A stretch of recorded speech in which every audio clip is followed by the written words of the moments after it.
Evening, everyone. Welcome to another Coffee with Mr. G. We're glad that you're here, and I know some people are out there watching it at home or in their work cubicle or on their phone somewhere. Hopefully your boss won't see you watching it, but we appreciate you tuning in.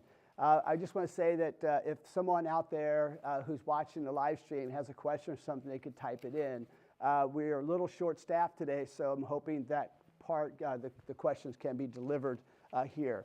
But the topic today is basically kind of a mid-year progress report, like our own little report card. Some of the things, looking back, a few things that we might celebrate, we might call them wins. Also looking ahead. But a couple of key things we also want to spend time talking about is an update on campus security and an update on our accreditation. And so looking back, and by the way, I wasn't prepared to share a screen, so those of you in the audience here, you should be able to see it pretty good, most of it, and apologize to those at home, okay? But I just, I'll just talk you through it anyway. So I think as we turned the corner into January, the junior high team kids in the missions class went to Baja Bound in California. That was a big highlight. We haven't done a missions trip since pre-COVID. And so the kids got to go down there and work with children in an educational setting and do different things. And the experience, as the kids came back and shared it at chapel, pretty life-changing for them. They all, to a person, basically said, we have so much, and we just take it for granted. And so some of the conditions of the migrant camps, the working families there, was pretty eye-opening for our kids. And we were looking at this particular ministry because we don't want to just go and then come back and check off that we did a missions trip, mission accomplished. But what we're trying to do is we're calling them now immersion trips. We immerse into the culture. We get to know, hear about God's story in that community, and then we want to try to live out God's story in our own lives. And so the part of the takeaway is when we get back, the missions class was still going, so the kids had a really good opportunity to debrief and share, what they saw, what they noticed. They could reflect on some of those things. So the experience, you just don't move on to something else, but the learning experiences were I think, pretty profound, really, they really were. And so we'll keep going back to those trips. We think that might become the 7th grade trip, maybe the 7th and 8th grade going forward, like it was this year. But we also are looking at returning to the Dominican, the DR trip to the Manny Mota Foundation in Santo Domingo, DR. So good things are happening there. Also, I got to tell you, the parent-teacher conferences were really just a boost shot in the arm, a boost in morale. Teachers loved meeting with the parents, talking about the kids. And I think the parents also, the feedback were, I think, number one, they expressed a lot of gratitude for their teachers. And then as they were talking about their children, and seeing the classroom, it just felt, I don't know, just really encouraging all the way around. And so I think that was a big win for us.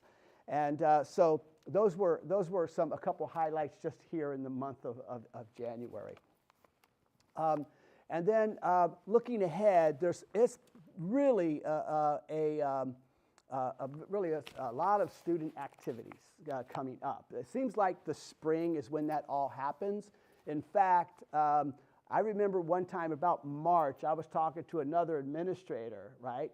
And he said, I said, how's it going? He said, well, we're 80% through the school year, but we're only 20% through the student activities.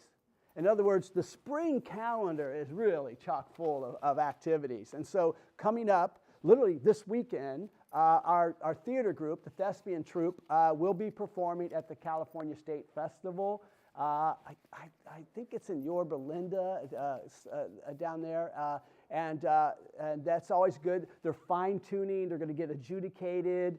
And then that's more a regional one, Southern California region. And then the following weekend, they'll be up in Sacramento at the National. That's 1,500 kids, junior high and high school, come to Sacramento, and they participate in the festival. And while it's not a competition per se, they are adjudicated, and certain awards are given. The last few times we've been there, our middle school kids took like best of show for the ensemble group.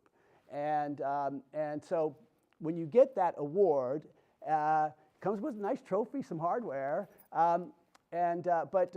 then by winning that, they got to perform at the final assembly on the center stage with all those 1,500 kids from all over the country. Actually, there's even some international schools there, and they get to perform in front of everybody. In March 3, 4, 5, the Thursday through Sunday, they will be performing Shrek, and that's what they'll be giving them parts of Shrek at those festivals. And so just want to put that on your calendar. It's a great musical, and I know that you'll enjoy it. Family will enjoy that. So we'll keep you posted on that. Orchestra, they got a tour showcase the following week. Right after that Monday night, the orchestra, FCLYO, will be doing a tour showcase. It's their final tune-up before they head to New York to perform at Carnegie Hall. They'll leave on Saturday, March 11th. And they'll be in New York performing at different venues, but the main one is Carnegie Hall. And that's such a feather in the cap of that program, and such a tribute to Miss Knight's leadership there. You know, one thing I tell people, they said, you know, what makes your school successful in these areas of different programs? And I would say signature programs for our school. And it's, you know what, we've got great leaders in those positions. Orchestra, Amy Knight; theater, Jed Robinson; missions and immersions trip, Jacob Gaines; and on it goes. And a computer teacher now, Lauren Heminger, who's kicked off esports with our IT team as well. But so we got great leaders in those spots, and they stuck around. They've been here 10, 12 years, some of them at least, even more in some cases. So when you got good leadership and they stick around, that's how you build programs. And that's a kind of a cool thing. Coming up, though, remember back to that, there's a lot of student activities at the end of this spring semester. But Alpine's coming up, the science camps, that's a mountain education camp. Palomar, similar. And then our 8th graders, DC, Philadelphia, New York, and Boston. Incredible trip, and I know they're all looking forward to that. And so I would like to look back again now and shift a little bit. Well, let's talk about accreditation next, okay? So as you know, we've been going through a pretty in-depth self-study on accreditation. Time out. Is there any questions about student activities and or those type of things before I move on? Any comments, questions? No? Okay, all right. Just want to make sure I'm just kind of rambling on, you know. So, okay, accreditation. All the way back in the spring of last year, we started this self-study. We're piloting for ACSI and WASC. WASC is the same accrediting commission, Western Association of Schools and Colleges, that accredits public schools, and of course ACSI, the Christian version of that. And so we've been going through this new protocol. It's kind of piloting it for them, giving them feedback as they roll it out for next year for all of their schools. And so we've done a deep study. We've surveyed, parents participated in surveys. We got a lot of good feedback from it. And what some of the high marks that came back, I'll share those with you. But also, it wasn't just parent surveys, faculty surveys, board surveys, student surveys. We also participated in a nationally calibrated, research-based, peer-reviewed survey on flourishing schools. And that model has different domains that they say when you've got these things, these areas, more like an ecosystem. They all kind of connect, right? And so when you got these things in place, in each of those domains, whether it's student well-being or instructional program, whatever they might be, there's several subcategories that kind of stack up or line up under those. And so that nationally calibrated survey we sent out to different constituent groups based on what they say it makes it legitimate kind of research or feedback, kind of a poll.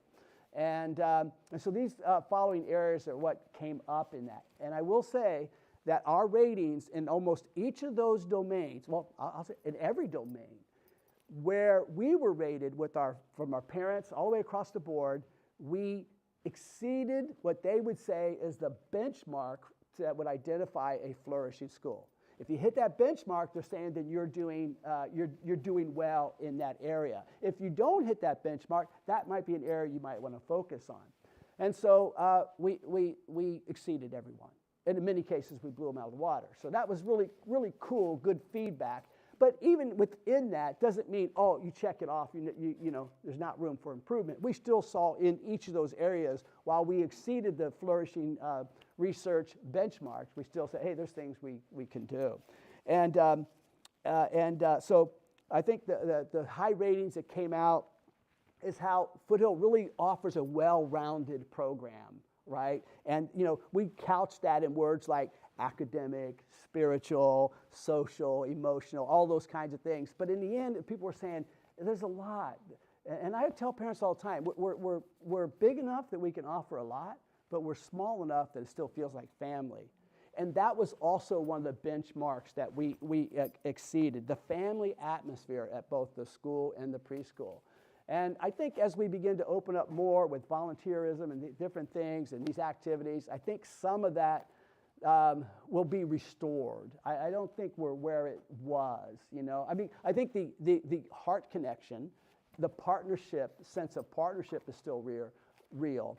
And I think the relationships that families formed with their children, their classmates' families prior to COVID kind of sustained us through COVID, right? And we had remember cohort groups? Well, I think families that became friends, that cohort stayed strong through it. So family atmosphere was good. Spiritual formation in the lives of the students.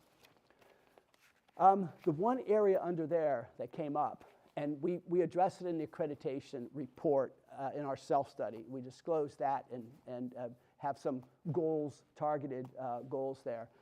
This area of spiritual lives of students, yeah, we do a lot. The chapels have been really good. The chapel chats connect the families, give them some conversation starters. So lots happening there. But the students said, I wish the school would have helped me more grapple. They were grappling with their faith and wish the school would have helped us in that area. And by the way, we met the benchmark. But the benchmark was shockingly low. We're like, wait a minute, that's our lowest mark compared to the other high scores. Students and families said we wanted to help our kids with the issues, their real issues that they're facing as they navigate youth culture. And so I'm like, wow, everyone, if that's the benchmark, everyone seems to be struggling with this. An indication to me that nationally, Christian schools need to step up their game. If we keep teaching Bible like we always have, the kids are going to get an A on the test, but they might fail at life. They might walk away from a biblical lifestyle because they haven't really found a solid foundation. And so we're looking at how can we help the kids, right? So there's topic. It used to be, when we would teach Bible, the kids would look to culture, and culture would reinforce those Judeo-Christian values. Now, when they look to culture, all kinds of messages, all kinds of influences, all kinds of lifestyles are considered okay. So we realized, wow, we've got to help them kids. And you know where it starts a little bit, we think? If kids, let's pick a topic, not something on lifestyle. Let's talk about kids dealing with anxiety, depression, coming out of COVID, caring for our students was high on our priority. Well, there's a lot of self-helps and ideas that kids could incorporate into their life. But the bottom line is, if you know the nature and character of God is such that he says, I'm with you always. He did not even spare his own son, but freely delivered him up. How will he not with him also freely give us all things? And the scriptures say, don't be anxious about anything, but pray about it. And the God in heaven who hears you will give you peace that passes understanding. When the kids know that about God, and there's promises, they say, God is faithful, God is true, his word is real. If they don't believe the word of God, if they don't trust in the nature and character of God as a heavenly Father who cares, then they're left to their own on anxiety, depression, suicidal tendencies. But when they have that, doesn't mean they won't grapple with those issues. It means they won't struggle with them, but they have a foundation to stand on. And that goes for any issue that we see in culture that is contrary to a biblical worldview. And so we got our work cut out for us. And I just want to say, I'm not going to go into detail here today. You will be hearing more about it. We came across, it's not a curriculum, it's a framework, Teaching for Transformation, that helps us in this area of helping kids kind of incorporate a biblical worldview. And what's cool about it is they'll be learning subjects and content in the various disciplines, but they'll be looking at it through a filter that basically, number one says, and I love this quote by Abraham Kuyper, he said that there's not 1 square inch in all of the world and history that God doesn't scream, mine. He's the creator, loving Heavenly Father. And so we're going to help kids kind of with that. And then there's a faith and action component to everyone. They're not just learning to be consumers of content, they're producers of something that will make a difference in those particular areas, age appropriate. And again, just a little teaser there. Our teachers are going to be going through some in-service training with it. And so that's why we changed the February 17th in-service to March 3rd, because the trainer, there's a lot of workshops we'll be doing that won't be disruptive to like the school calendar, but that one's a full day when kind of to kick off some of this initial training. And just going to be a slow process. It's going to take a little while, but we're heading that way. So back again to the accreditation. Well-rounded programs, family atmosphere, spiritual formation, well, still high. Engagement with local and global communities. So we're very active in the community. I serve on the Library Friends Foundation board, served on the International Board of ACSI. There's a lot of activities and engagement, and so that rated high. Professional development of teachers. We're big, bless you, we're big on helping our teachers become better teachers.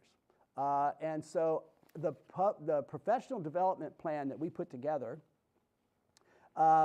Linda kind of is in charge of that. ACSI approved that and in such a way that we kind of like give continuing ed credits and certifications, so to speak, through that program. And so we were the first in Southern California to get that. In fact, and now a lot of schools contact Ms. Thompson and say, hey, can we see what you did? We'd like to pattern it after that template. And so that's pretty cool. And then resource allocation, financial planning, facilities to ensure continued excellence. You look around, I think you see God-honoring excellence everywhere you go. But one thing that came out in that national survey with the flourishing schools, a predominant thought was a lot of good resources, a lot of good opportunities, instructional and sports, all those things. But the kind of idea was, but if we had more money, we could do more. Everyone said, if we had more resources, what else could we do? And that's why we do that's why we do our fundraising, to fund the margin of excellence in areas that tuition alone doesn't cover. So those were the main things, okay? Any comment about, and I'm going to go now to I'm going to 3 things that we say are the big items, takeaway for targeted improvement. Any comments about some of those points? Anything out there in the okay. All right. So while we celebrated those things, and we also said, what are some of the things we need to do to improve? And there's a lot of them. We always come up with the Nike just do it list, right? Oh, we'll this, and here's where we're going. So really, there's actually 4. So the first one that was a big area for us is we want to continue to strengthen our SST program in our TK through 8th grade program, school. And then we also have a place for the preschool here. But the TK through 8th grade, SST, Joy Bernal, by the way, Joy just had her baby, Theodore, right? Little Theodore was born. So she kind of worked up to the last minute almost there. But anyway, so there are 3 people in that department right now because they're just servicing kids coming out of COVID, and so whether it's an academic need or helping kids get organized and how to study for tests and reading support, those 3, and of course Joy's out right now, but they do a great job. And we want to know, how can we continue to do it better? Our goal in the TK through 8th grade program, we believe every student, every child should have the opportunity to have access to Christian education. If they struggle with learning, we want to be the ones to help. Now, we can't help everybody, but when kids come in, we're going to look at them and say, well, why are they low in math? Or what's happening in reading? Is this something we could do? And so the SS team was part of the admissions committee, say, no, we can help this child. And so we'll take them. And the teachers are just champions in this because, they love kids, they advocate for kids, and the idea is, not everybody is going to be the straight A, sit there with their hands folded, kind of ideal student, right? The kingdom of God's like a grain of mustard seed. It grows into a tree, and all the birds come to it. So we think that there's a lot of birds, right, that aren't necessarily the same, have different needs, and we want to be there for them. So we're really committed to that. We're not saying we're going to have a program for this or a program for that. Just if God sends us someone, we want to say if we can meet their needs, and if we can even stretch ourselves to be a better school for a child that with maybe whatever that might be, we want to be that. And then the other thing is, at our preschool, the teachers do really good assessments. But at our school, when a student enrolls or applies, we do an assessment, we do a test, admissions test, and we get all this previous report cards, recommendations. We do all of that, so we kind of know what we're getting. And sometimes we say, oh, no brainer, this is great, this is a great fit. They're going to love it here, we're going to love having it here. Sometimes, okay, maybe it's an SST case, no problem, come on in. And then sometimes we say, no, we don't think so, for a variety of reasons. And but in the preschool, ready or not, here they come. They just show up, right? Think about a 2 and a 3-year-old showing up that might have, somewhere on the autism spectrum or someone with ADHD. They have no clue what they're getting. And so what we realized as we did the self-study in the preschool, said, they need an earlier assessment. Doesn't mean they don't take the child. But once the child is there and they start seeing, okay, there's some concerns here, then who's there to support those teachers? Who's there to really give them a kind of expert observation feedback, intervention strategies, and develop a plan like we have at SST at the preschool level? And then think about it. When students come to us as they're older, the parents have already been really made aware or have come to realize maybe what some of those needs are for the children. But at the preschool, when some of these needs surface and we begin to see that, it's the first time a parent may have been told, hey, we have some concerns. Well, that's hard to hear. And some of them, it's their first child. They don't have anything to compare it against. And so we have to kind of come alongside the parents and do that journey together. So the SST program to the preschool is good. And I think that will start with, right now they do things, but it needs to be more official, more codified, if you will. And here's what happened. Here's the timeline, and we put all those things into play for them. I think that's going to be great. Support the teachers over there. Support the families in that journey. The other one, I mentioned the curriculum documents, biblical worldview. I talked a lot about that. That's a big part. We want to continue to find ways to improve that. Well, on one hand, we say we're doing the best we can. We think we've been successful. We've got good things happening, but we can do better. And I might have shared with you last time, and this is what we're being very intentional and passionate about it. I saw a quote on the lobby of a big church, mega church in Atlanta, and it said, "Those who want the next generation most will have them." We're like, wow, we've got to get busy, you know? And so enough said, I mentioned that earlier.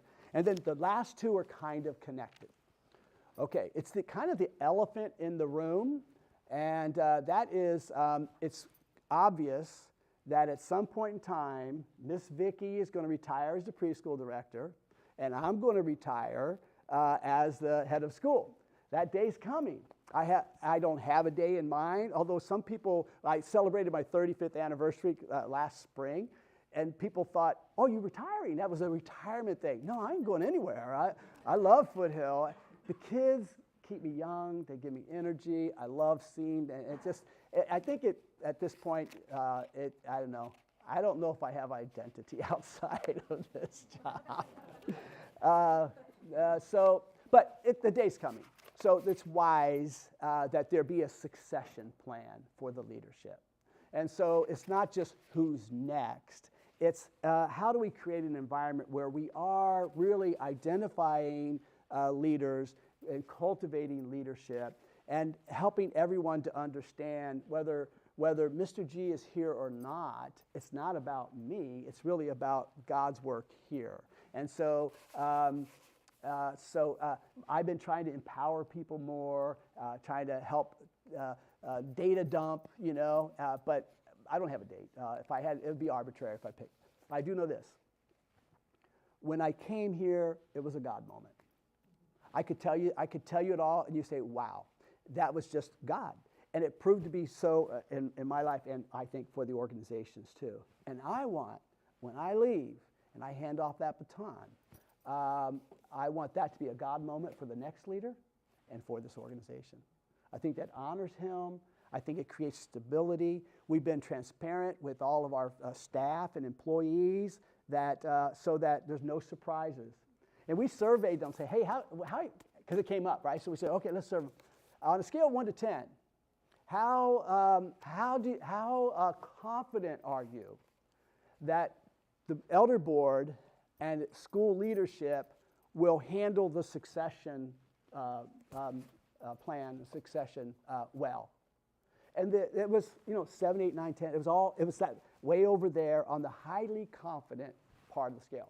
The next question was, on a scale of 1 to 10, rate your anxiety or the level of concern you have about that transition. And it was also 8, 9, 10. So I think that's healthy. They're saying we have confidence, but it doesn't mean we're not concerned about it. So I think when the time comes, it will be a celebration. But so we're putting together a succession plan. So that was a big one, right? So that was a big takeaway. Intervention program, curriculum and worldview, succession plan. And then the next one is connected to the succession plan.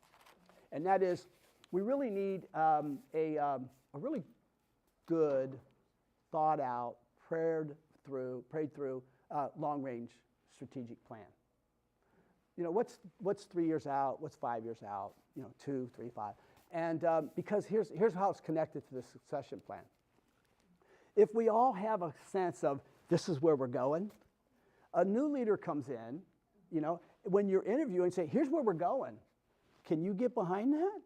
Does this resonate with you? Does that feel like you could lead us there? Not somebody that comes in and all of a sudden says, I want to start changing things. Changes will be necessary, but I think a strategic plan helps stabilize things and helps everyone know, hey, we got a common goal. It doesn't mean things don't change in those plans, they do. but at least it gives us a sense of where we're going. So those were the four main things that came out. Those were the big rocks, okay? A lot of them are just do it's, but those are the big rocks. Any comments about those? Okay, all right. Talkative group this morning. I know I don't let you get it. A little longer, okay? I know. Well, I got grandkids in the school, right? And so it's like, I don't want to see them, I want to see them graduate. Okay, let's go now to, the annual fun and some updates on campus safety. So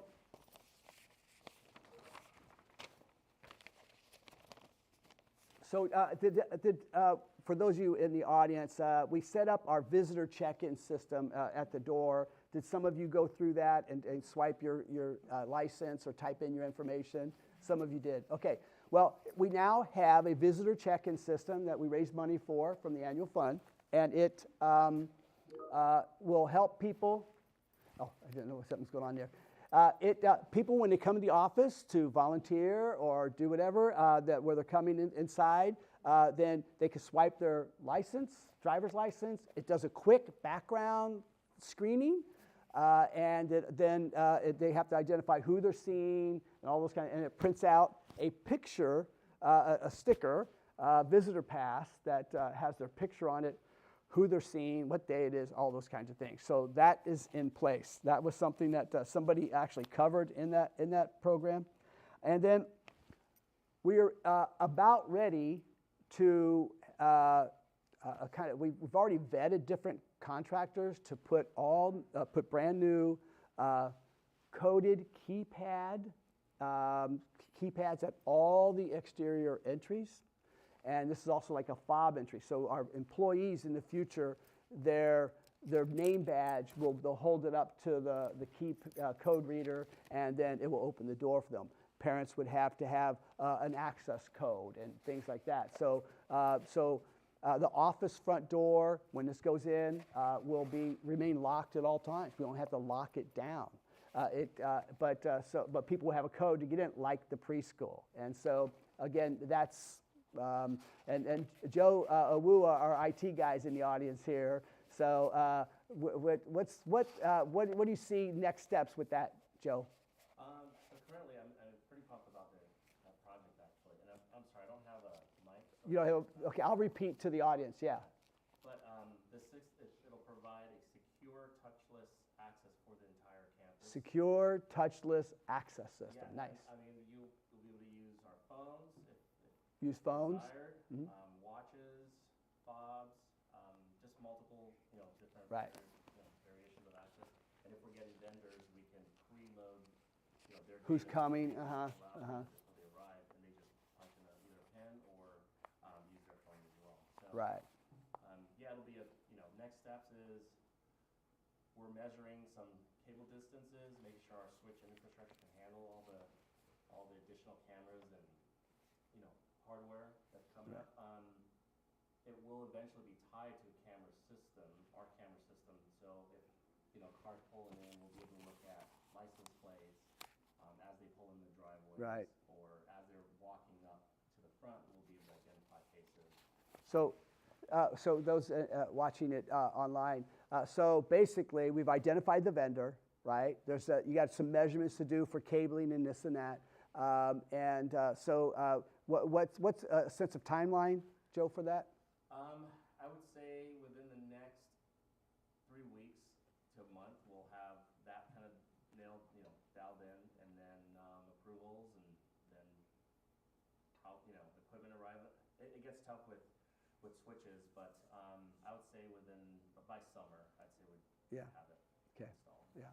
So anyway, these things it's taking a little longer than we thought, but we'll keep you posted on that. But we've got the money to do it. We're going forward. Same thing with the video surveillance. I would imagine that would happen sooner, even though they're going to tie into it.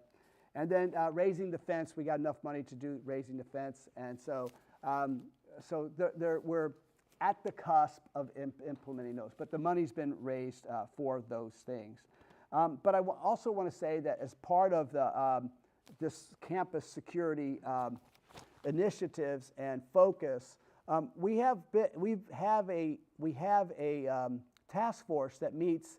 I don't say every other week, but some months we go every other week, every 2 weeks, and sometimes we took a break over Christmas, of course, and just some of the things our incident command, our incident response. We want to be proactive, preemptive. We want to stop, deter things from happening, and being able to stop something before it happens. But at the same token, if something does happen, we need to be organized. And parents are trusting us with their kids, and then they'll need to know, where do we go, what do we do? So we have, and I know you certainly can't see this out in the streaming, but I just want you to see that we have a whole org chart of incident commanding, safety officer, liaison, who's working with public information officers, and over here you see to your left, and if this thing isn't cooperating real well for me, I know it's user error, not the program, but on the left over here, these on the left, student release, student relocation. That's over here in the blue. And so who's in charge of student release, class supervision, if we're relocated somewhere. The police officers who've been advising us and sitting in on a couple of our meetings basically said if something goes down, we said, well, we're going to go to Grand Avenue. That would be a key spot for us. Go over to Grand Avenue. That's where we're going to try to relocate if people are fleeing. Because remember, people are going in different directions with their teachers, whatever. But so it can get pretty chaotic, and information, being organized and having information is critical. But he said, well, that sounds like a good plan, and you should have a plan like that. But when the time comes, we're going to tell you where you're going to relocate to. That could be Citrus College. It could be the Teen Center. It could be Grand Avenue. But the bottom line is the situation is the boss, and when it comes to the relocation, then they call the shots. And maybe our plan A will work. But maybe it's what they have in mind. So what's next? Next is this section right here in the blue here, communications. How will parents know? How will we know kids made it? Who didn't make it? Where so and so? All of that is huge. And then we got to be able to communicate those things to you through phones, through websites, through text blasts, phone blasts, email, social media. There's a lot of ways with a lot of things we have in place to kind of engage and inform parents, so that becomes important.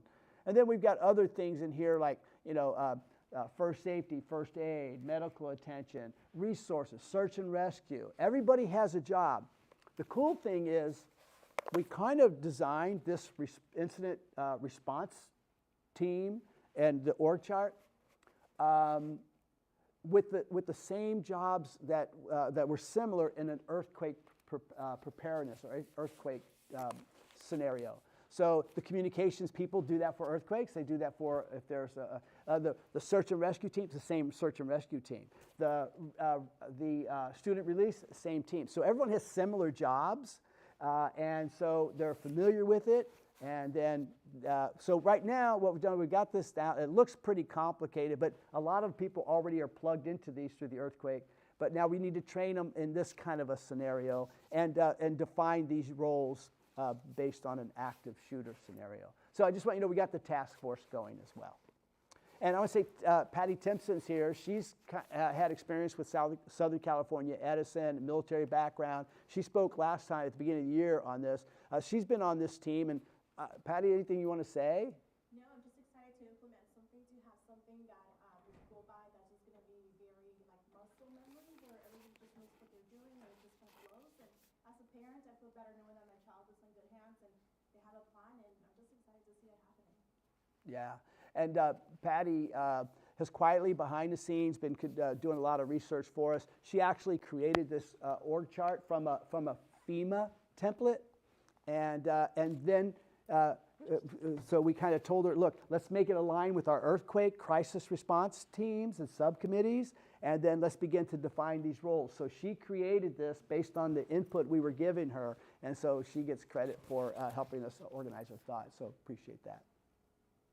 Any thoughts about campus safety, the projects coming up, or even our task force that's happening?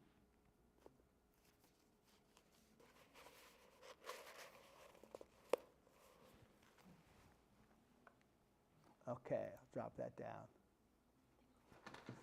So by the way, the annual fund was more than just campus security. We helped fund that orchestra trip, not all of it, but we gave them $10,000 to go to go to Carnegie Hall. We also, some of the theater stuff, the new stuff they needed, equipment for their Shrek production, we helped fund some of that as well. So coming up, and I'm going to do this real quick, but you know, coming up, we always do the fun run in March, so that's going to be coming. And so we're looking at other projects, not just campus security, because that's basically the funding's there, but some other classroom and playground upgrades. And so, Sam, I don't know if you are able to, in a moment, I'm going to ask you to see if you'd call up that picture of that shipping container. Yeah, I can pull up on the stream. You'd have to pull it up on your laptop. I have to? Yeah. Oh, okay. I don't have it on my laptop, I don't think. I have it on my phone.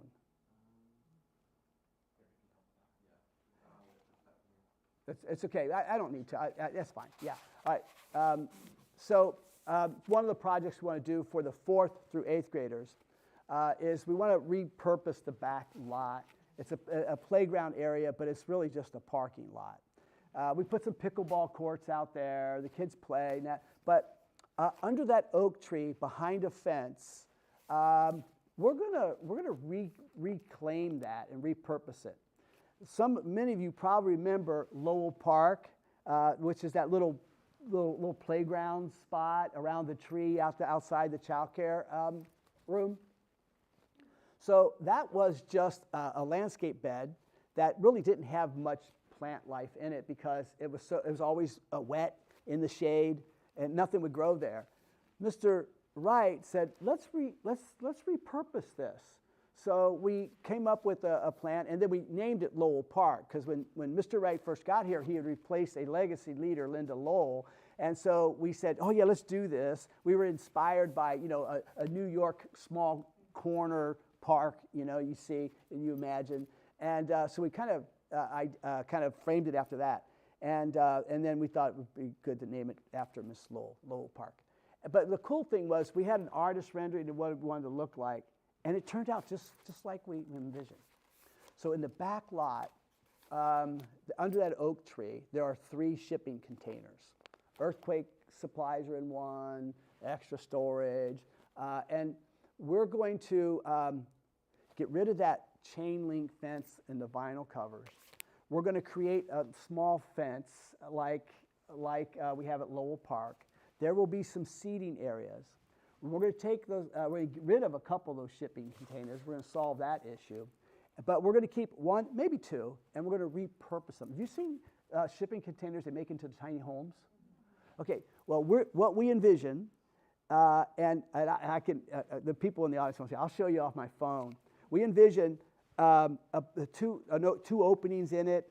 Maybe stairwells that go on top, Supplies are in a seating one, area up extra there, storage, and a place where they can and get snacks. We're going and to also, another part of get it rid would of that have chain link almost like a fence and the pop-up vinyl food cover. truck, right? Boom. We're The going to awning create comes a up, small now you want a fence, snack, or you want to like, get we have PE at Lowell equipment Park. or There playground will be some equipment to seating play. areas. It'll be We're gonna fenced take in those- like we're gonna Lowell get rid of a Park, couple of some those shipping seating containers. areas. We're gonna solve and that the kids issue. could just, but we're going to hang keep out. 1, maybe 2, And we're gonna so I think repurpose. that's going to look really nice, and I think the 4th through 8th graders are going to love it. So when we talk to the kids, we'll have, and when that comes around, we'll have pictures, we'll have artist rendering and some of our ideas, our inspiration board, if you will, and so that's something that I think will make a difference for the kids' campus life. So, yeah, We've got a golf tournament coming up in April, and one thing I will say, if anybody has any access to, we use the money to help with scholarships for families that need assistance, and because that's part of the access to Christian education.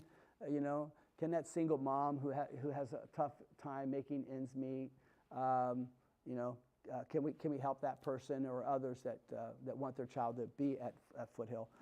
And so the money for the golf tournament goes toward that. And but you make your money a little bit on the golfers, not much, because you got expenses. You make it on sponsors and the auction. And so if anybody out there has access to things that might be good in a silent or live auction, then reach out to me or Susie Esquivel, and that'd be great. I mean, cabin getaways, those kinds of things. I don't know, some experiences. So just put it out there. And then that's a fun day. It's a good day to connect some of our families and also community business leaders to our school mission and purpose. So that's coming up too. Ms. Wilson, anything you want to add today? Anything that's on your heart? You covered a ton. I did. I thought it was that kind of a day to talk. Yeah, I mean, oh, there's a mic for me. I feel like you covered it all, but with the Shrek coming up, I just anyone who can come to that. I mean, what a fun activity to come to this school and to invite friends and family. So, but yeah, you did a ton. So I don't even think you missed one thing. All right, thanks, Ms. Wilson. But the one thing about Shrek is that we're going to do the dress rehearsal Wednesday morning instead of Wednesday night, because it's good for the students, because at night, then they get tired and the next day. So doing it in the morning, and we're going to bring the preschool the 4-year-old pre-K students. We're going to have them come over on the bus, little field trip, and they'll get so our students will get to do a live performance as their rehearsal to the preschool kids. So that'd be Wednesday morning. So that's going to be fun. Yeah. All right, we got a couple minutes. Any questions that you might have on anything? You mentioned the cafe, like the little Foothill Cafe in the back. Yeah. Do you have a vision for how you see that? Like, do you have parents staffing it as volunteers, or do you have like staff members manning the cafe? That'd be a great idea. I know a school that set up. They started making smoothies out of their snack shack and little things like that, and it became a big hit. And so I think there's a lot of possibilities. And before everybody goes, again, I'm sorry I don't have put it up on the big screen, but I'll show you a picture of what I have in mind. So we'll do that in a little bit. But yeah, that's the possibility.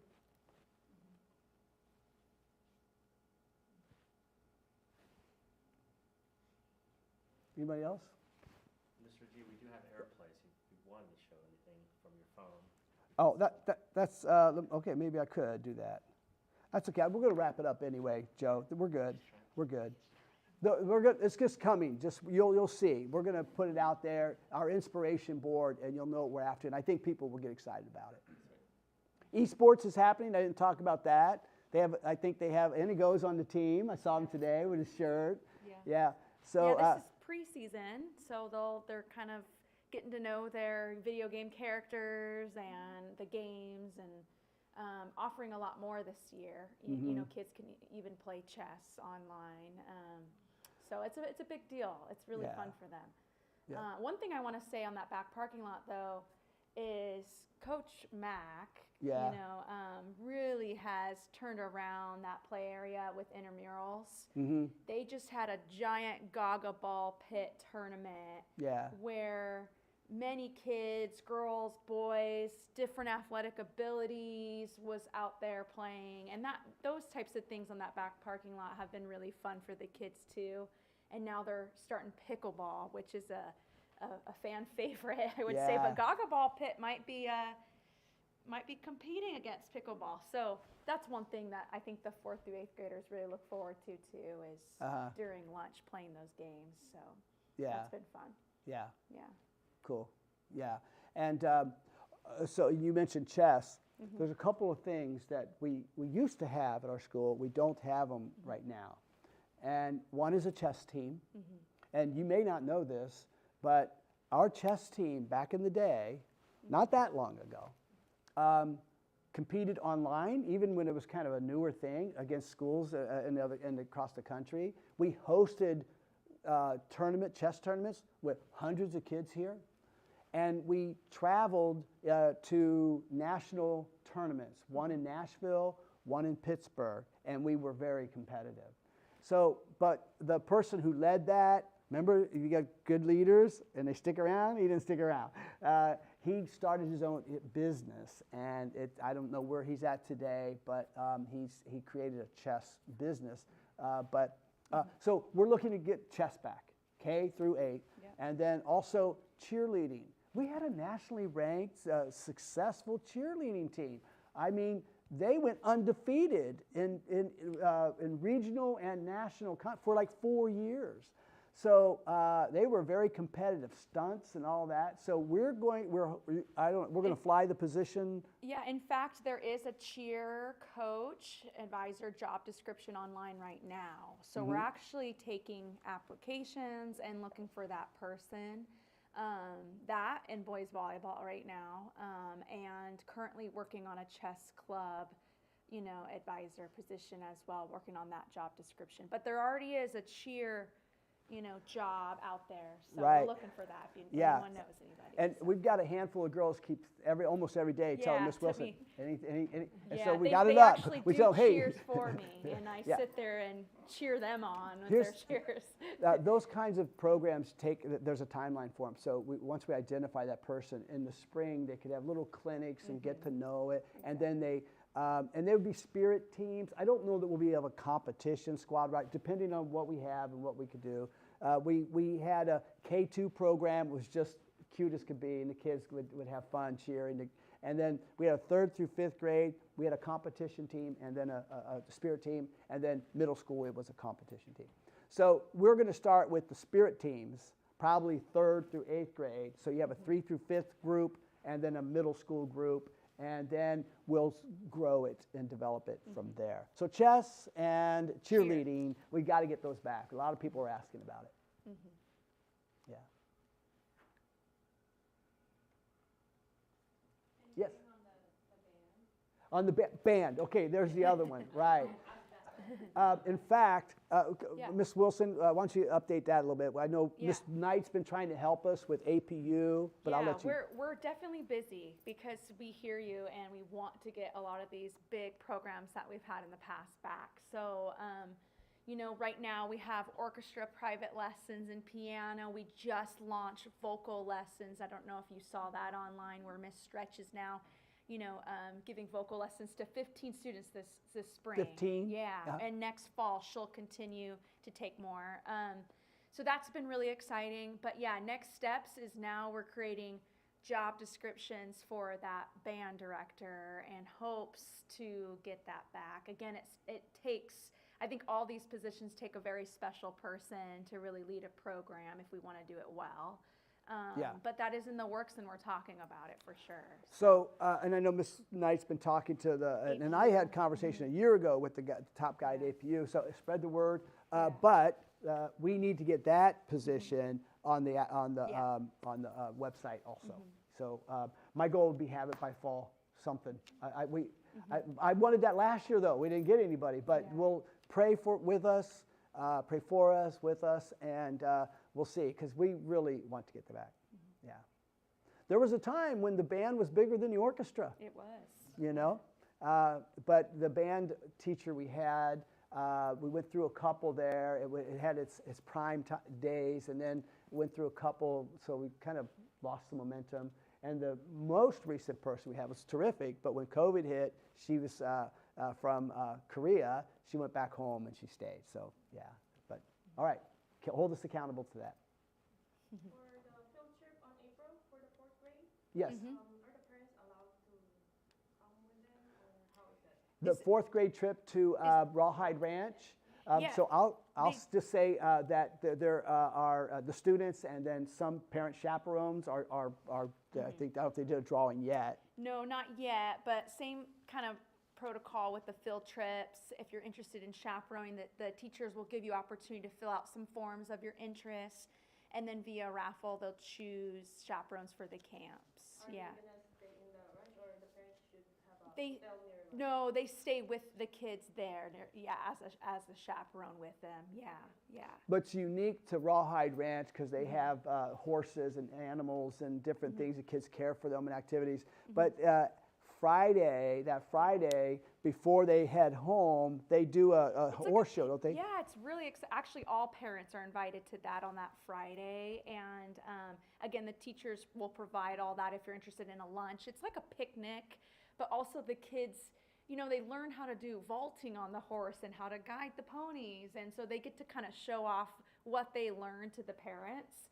Most parents tend to go just because it's an exciting, one day you're excited to see your child again and reunite on most of them their first trip ever away from home. And so that's a really fun day. So you'll see information about that too and how to be involved in that picnic. And this may be more information, but keep in mind, so if parents want to go chaperone, they would put their name in. They have to have an FBI fingerprint background check. Yeah. It's not just, what the swipe does here is more of a local sex predator kind of screening, but it's not the FBI check, so that would be required. Yeah. And Ms. Wilson has information on that. Once you do that, by the way, it's ongoing. You don't have to do it every year. Right. What we used to have pre-COVID is we do the screening, which was really a snapshot in time. It would say, oh, up to this point, have nothing bad here. But it doesn't mean if something happened 2 months later, they would notify us. Now we're doing the FBI checks. And by the way, so that is required with that. Also, you got to look at the long game too. Those who get selected out of the hat, and we need male and female chaperones, those who get selected then are not eligible to go on the 5th grade trip because others, let's say we had 25 people and 7 go. Well, there's 20 people or so that didn't get a chance to go, so they got first dibs next year.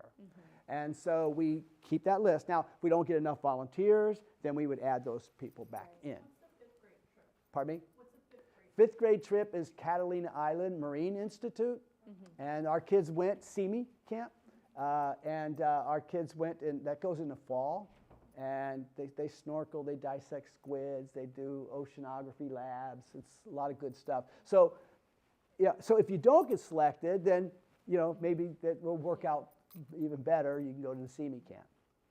Is it a couple of days too in Catalina? Yeah, Pardon same me? amount of days, 3 days. Yeah, same concept. Yeah. And again, each year they'll have a trip, so 6th, 7th, and 8th, so there's more and more opportunities Right. and typically by the time they get to 8th grade, parents have the option of coming to that, Yeah, yeah. regardless, so. Okay, we're going to wrap it up then, okay? And thank you for coming, and I apologize, I wasn't prepared to show that. I just got the idea about showing that shipping container on the fly here. So I'll walk around and show it to you. And again, it's an inspiration board. It's not exactly what we will do, but I'm hoping to get pretty close to this. This is pretty good. All right, God bless. Thank you, everyone. 3 days. Yeah.